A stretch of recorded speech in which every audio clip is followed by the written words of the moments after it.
Hello, welcome to today's devlog. So, I have been pretty busy. I have worked on the enemy for their pathing. I've worked on the door component that I built um, prior so that it would open and close appropriately. I added this arrow icon and I made it so that AI enemies can walk through doors whether they're closed or open. They shouldn't aggro through them, but we'll see how that comes around when I get to that. I built this platform base, so this is like the lifts in Cafe, so I'll show you that shortly.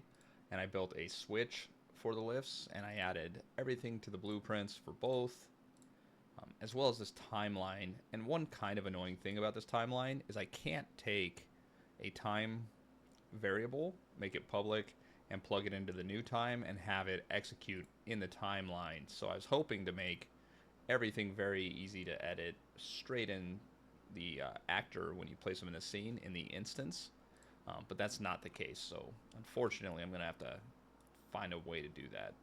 So anyway, if you click the button, it takes you up. The height of the lift is instance editable, so you can enter however high you want the lift. Currently, it takes 3 seconds. They go up and down.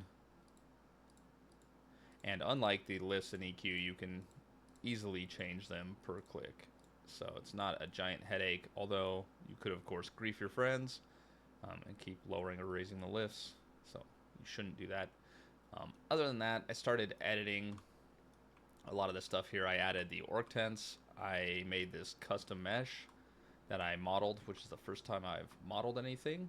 I think it came out pretty well, and I learned a lot. And then I started kind of just adding some stuff to the environment. I walled in all of Gafedark here with this flatten, other than maybe Butcher Block. But Crushbone, I wanted it to look like a mouth of an orc, like you're running into a mouth. So I added these rocks here. Hopefully that is what that looks like.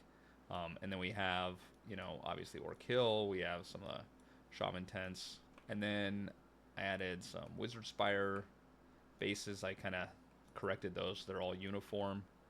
And then I started gray boxing in Felwith Zone Line, and I added this little zone into Lesser Fate Arc. We'll just jump over to development here so I can show you the door logic. So remember, the doors were kind of acting funky. They were basically a 5-second animation is what the issue was. And now you see the enemy can come right through a closed door, and it will path through an open door instead of pathing around the sides.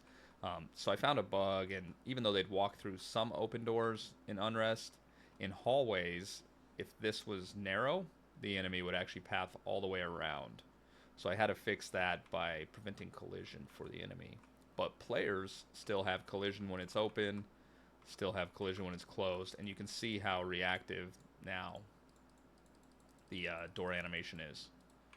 So much more responsive. But I think that's about it. So, thank you.